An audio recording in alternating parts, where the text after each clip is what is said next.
Hola a todos, bienvenidos a nuestra segunda edición de Aquí Ahora.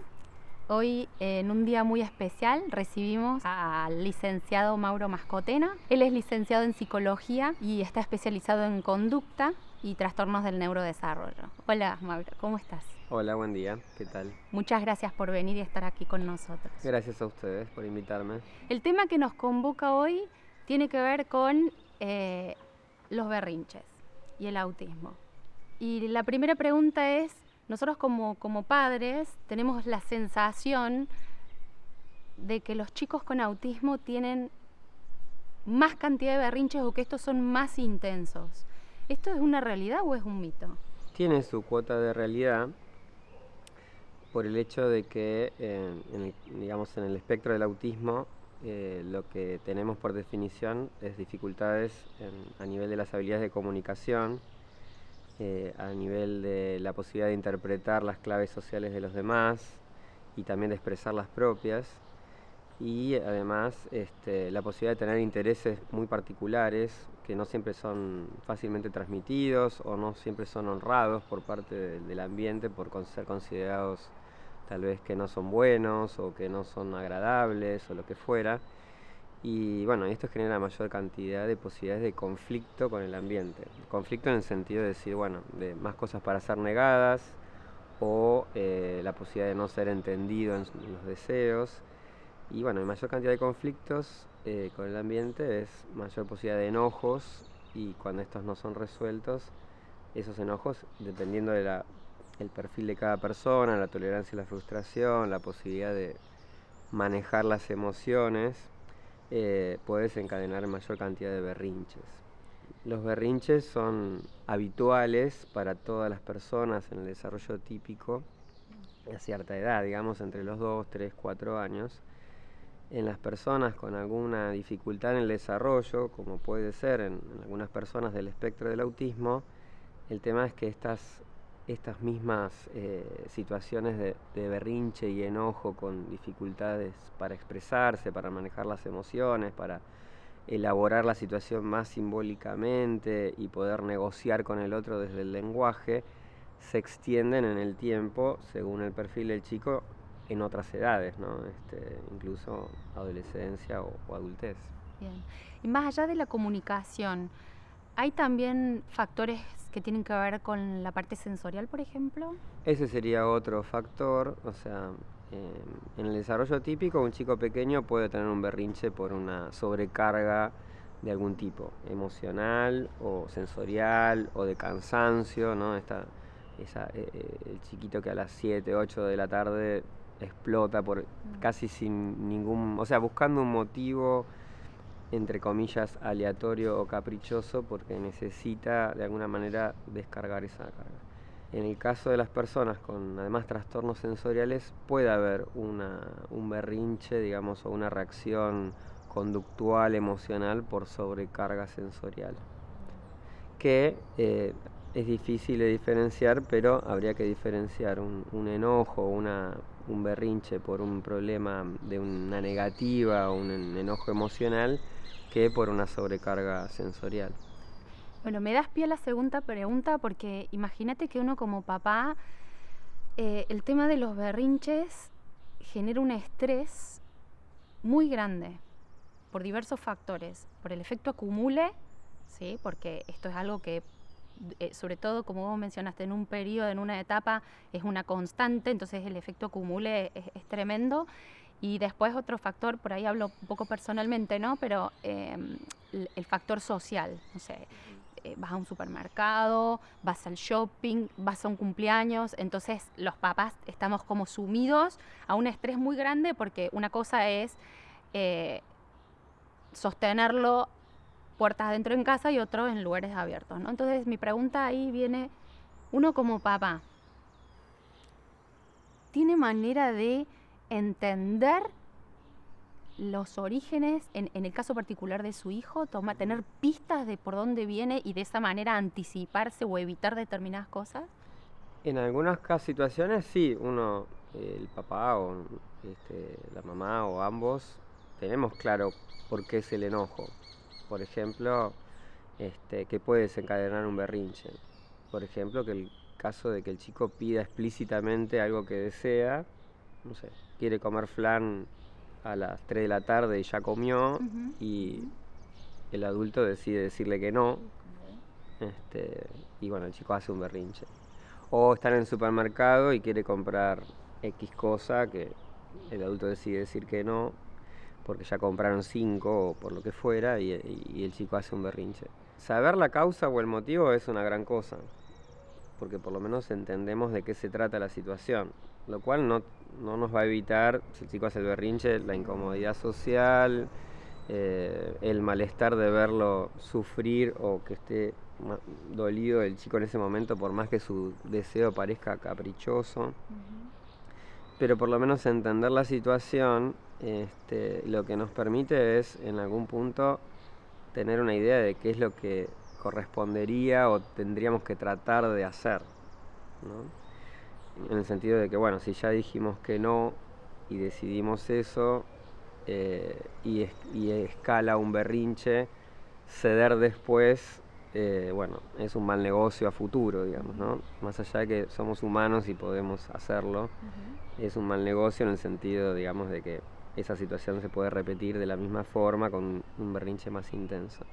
Eso yo creo que ayuda a, si sabemos lo que estamos haciendo y por qué lo estamos haciendo, puede ayudar a tolerar mejor las miradas externas reprobatorias o sancionadoras, o que cada uno cree que tiene el libro mágico de cómo se debería manejar esa situación.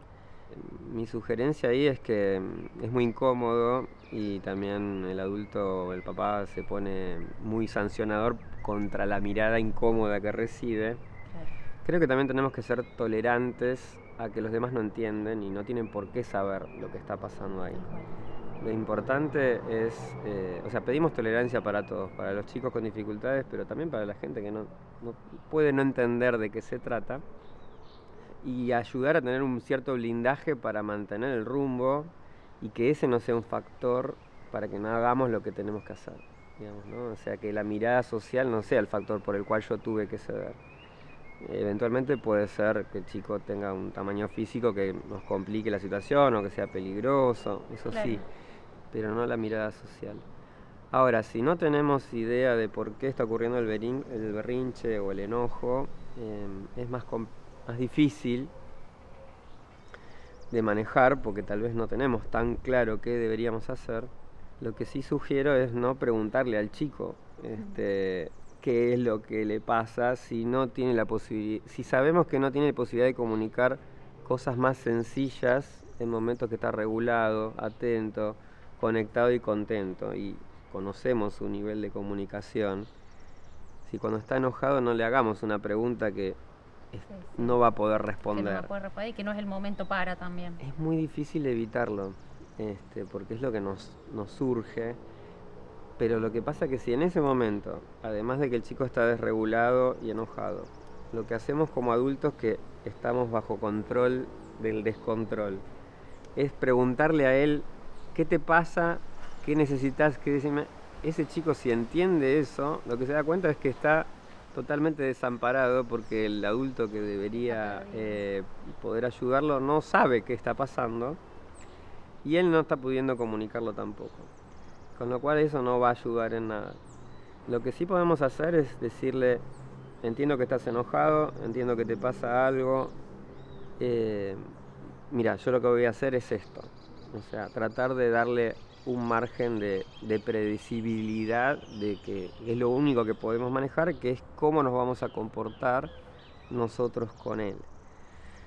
Que si no sabemos la causa es tratar de que sea pasar esa situación con el menor costo posible y que el chico no tenga un beneficio, digamos, secundario a esa situación que no sabemos por qué es. Okay.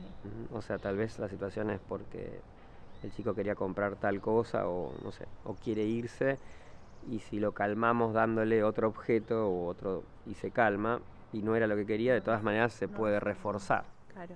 Totalmente. Digo, en un punto los padres nos volvemos como medio detectives, ¿no? Tratando de interpretar, y ahí imagino que vos colaborás tratando de dilucidar determinados comportamientos. pongo como ejemplo, recuerdo que a mí en algún momento me pedían que tomara registros de qué cosas habían pasado en el momento para ver si encontrábamos alguna recurrencia de algún disparador recurrente o cosas así, ¿no? Exacto. Los padres como detectives, digamos, cualquier persona que está en interacción con el chico y que a partir de esa interacción se termina llegando a un enojo, un berrinche, lo que somos es un poco ciegos a lo que hacemos nosotros con el chico. En general somos muy detectivescos de qué está haciendo el chico y lo que se ve afuera. Es difícil observar de qué manera a veces el adulto participa sin querer en una escalada que lleva al enojo y al berrinche. Ahí es donde autoobservarse, anotar o que alguien observe ayuda a poder tener más conciencia de qué manera nosotros nos involucramos en la generación de ese enojo. Sobre todo cualquier situación que se inicie con que el chico inicie una interacción con el otro para evitar algo, para conseguir algo. Ahí estamos involucrados seguro. Y a nivel intervenciones terapéuticas, ¿todas trabajan este tema o hay alguna en particular que esté demostrado que funciona mejor con los berrinches? ¿Qué nos contás respecto a eso? Bueno, en principio las terapias que ayuden a que una persona tenga un mejor desarrollo socioemocional, mejores habilidades de comunicación, que pues una fonoaudióloga, mejor capacidad de resolver un problema con función ejecutiva, que lo puede hacer un psicólogo, una psicopedagoga, mayores habilidades de negociación, que lo hacen muchas terapias. Todo eso va a ser preventivo o va a ayudar a tener mejores posibilidades de resolver situaciones y eventualmente tener menos berrinches, que sean más leves o que haya menos frecuencia, menos intensos. Si a pesar de todo eso ocurren situaciones, digamos, problemáticas más severas, demasiado frecuentes, muy intensas, se complican demasiado, la terapia, digamos, el profesional indicado sería un psicólogo o otro profesional del área de la salud o la educación que esté dedicado al tema problemas de conducta, para, bueno, tratar de analizar más específicamente cómo es que suceden esos eventos, cómo participa el ambiente y qué se puede hacer en el momento actual para mejorar la situación. Las terapias que mencioné antes, en general, mejorar una habilidad comunicativa o mejorar la capacidad de tolerar la frustración lleva tiempo, digamos, ¿no? Y las situaciones ocurren hoy, dentro de 10 minutos, a la noche. Entonces tal vez alguien que se dedique al tema conducta lo que tiene que hacer es, con los elementos que tenemos ahora, de qué forma eso se puede acotar, mejorar o prevenir. Incluso estoy pensando algo, mencionaste como muchas especialidades, quizás si un niño tiene un equipo terapéutico interdisciplinario, la acción conjunta y en equipo, cada uno desde su espacio, ¿no? Con un objetivo en común. En ese sentido, lo que es importante, si es un chico que tiene tendencia a tener desbordes emocionales seguidos de conductas, que sería una forma de, o sea, ¿qué es un berrinche? Bueno, siempre es un descontrol o un desborde emocional que la persona no puede manejar y que se expresa de manera conductual. Llora, grita, pega, se autoagrede, rompe cosas. Si es una persona un chico, un adolescente que tiene tendencia o mayor facilidad para que eso pase, lo que es importante en el equipo interdisciplinario y las personas que suelen estar con el chico es tener una estrategia común de más o menos cómo se lee y se interpreta lo que le sucede y cómo se va a actuar cuando esa situación ocurra en función de esa persona en particular. Bien. Muchos profesionales tienen alguna formación en conducta. El problema es que a veces hay como recetas fijas. Ajá. Las recetas fijas son un poco peligrosas, así como a veces hay una receta fija, autismo tiene que usar pictogramas, sí, esa es menos nociva porque no van a causar daño. A veces hay recetas fijas de, bueno, hace un berrinche, hay que ignorarlo. Y eso no es una buena receta. Te entiendo, perfecto. Bueno, a ver, pensemos que en este momento nos están viendo muchísimos papás que están viviendo por esta situación y les tenés que dar los tips. Dame tips, las máximas de cómo encarar los berrinches de mi hijo. Tomemos como algo general que pueda servir, ¿no es cierto? Obvio, Porque son claro, situaciones. claro. Pero bueno, un tip primero es que hay que reconocer que no controlamos las emociones del otro y que las emociones, una vez que ocurren, necesitan un tiempo para desplegarse y desaparecer. Me refiero, si yo entendí la situación y decidí negarle algo al chico o sacárselo, lo lógico es que ese chico se moleste resista y se enoja. O se resista, pero supongamos que lo logramos, sí. Bueno, que tenga una emoción negativa, digamos, o sea, que puede ser un cierto dolor, entre comillas, que después se va a manifestar en un enojo o furia, digamos, ¿no? El tip es, bueno, si eso es lo que yo hice, darle lugar a la emoción negativa, darle un tiempo, no tratar de negar, sacar y rápidamente evitar que la persona se sienta mal. Eso es bastante frecuente. Creo que es una de las cosas más difíciles como papá es tolerar ver a tu hijo sufriendo, entre comillas, o dolido por algo que de alguna manera estás provocando vos. Sí, ¿no? Claro. Entonces, tener esa tolerancia y ayudar a que el chico vea que puede atravesar esa emoción, y una vez que eso baje, bueno, recién una vez que eso pase y baje, ver qué alternativas o qué opciones o qué otras cosas en lugar de ese objeto que sacó puede tener. Hay que pensar que la emoción, una vez que está, no es fácil de manejar para nadie. El otro punto es cuando hagamos estas negativas o sacar cosas o algo que sabemos que va a generar una posible enojo del otro, tratar de empatizar y reconocer el estado emocional del otro. Entonces, decirle, por ejemplo, el chico pide tal cosa. En general nuestro reflejo es, no, alfajores ahora no. El chico ya se enojó, empieza la escena. Y lo más probable es que que esté esperando ese no, porque sabe, entonces hay todo un tema ahí. Puede ser que a veces yo digo que sí, entonces a veces digo que no. La realidad es que el chico que pidió alfajor tiene una expectativa de que se lo van a dar. Sí, tal cual. Entonces decirle que no es una frustración. Por ahí decirle, te entiendo, querés alfajores, tenés muchas ganas. ¿Sabes qué? Ahora tenemos que hacer otra cosa, o ahora podemos comer esto, o ahora no podemos. Tratar de no poner el no adelante de la frase. Sí, tenemos nuestro software de padres que funcionan medios automáticos. De forma tal que primero lo que está diciendo, yo te entiendo que te vas a sentir mal por esto, pero bueno, mira, esto es lo que va a pasar. Si el berrinche está ocurriendo, o sea, si en inglés, digamos, se usa la palabra tantrum y también usan otra palabra como sinónimo que es meltdown. Que es como, meltdown se usa como es la fusión que ocurre cuando un volcán funde la lava o en un horno, o sea, es como que el chico en un momento sus circuitos quedan como anulados, digamos. Si un chico está fuera de control, lo que hay que hacer es esperar que se le pase, o sea, eso no quiere decir ignorarlo, es decir, estar con él, estar atentos, pero lo que no suele ayudar es tratar de en ese momento hablar, calmarlo, empezar a darle explicaciones, porque eso necesita un tiempo, digamos, ¿no?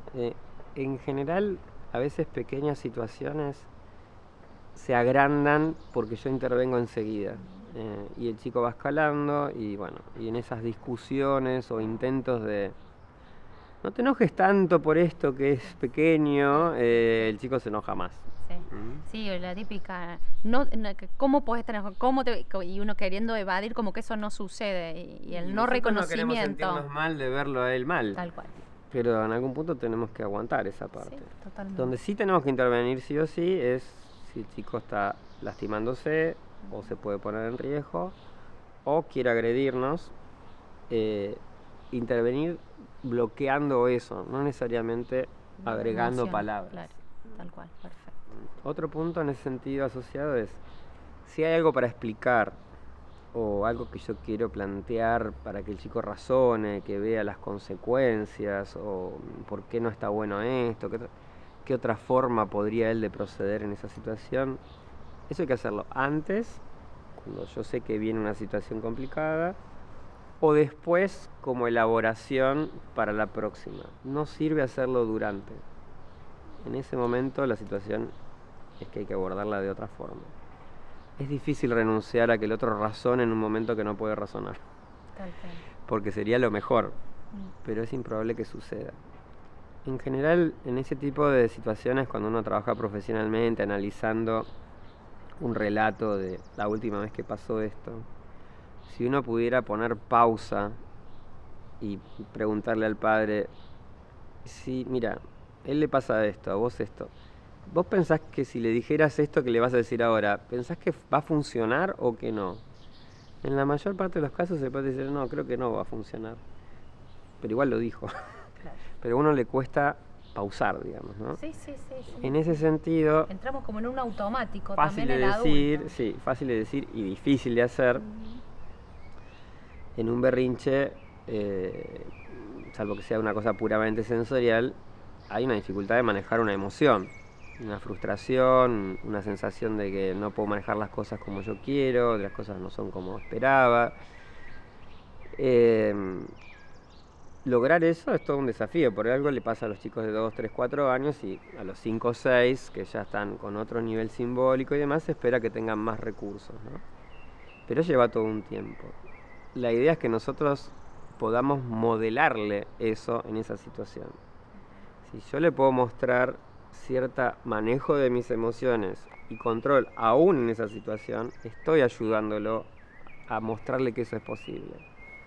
Si yo me voy descontrolando con el chico, que es entendible que pueda pasar, bueno, eso tampoco va a ayudar. Digamos que esto es como un entrenamiento, podríamos decir también para un padre, con todos estos tips. Es algo que no va a ser de la noche a la mañana, pero que vos crees que sí se puede, ¿no?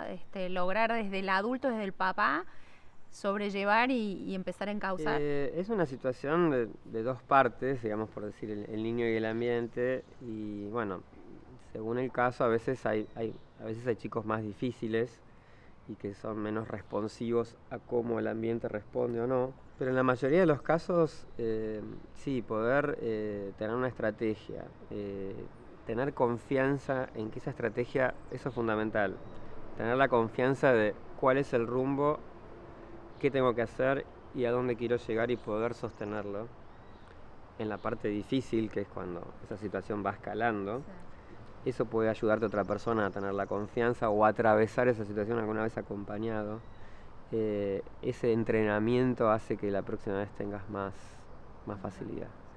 Por supuesto que bueno, el cansancio, el desgaste, son todas cosas que no ayudan. Pero bueno, cada día se renueva, dormimos y empieza uno nuevo. Y en la medida que tenemos que seguir jugando ese juego, no nos queda otra mejor solución. Totalmente. Mauro, muchísimas gracias por venir. Creo que la información que nos dejaste va a ser sumamente aprovechada por todos los que nos estén mirando. De parte de Panacea y de Aquí Ahora, muchísimas gracias por venir. Gracias a ustedes. Nos vemos en el próximo programa. Gracias.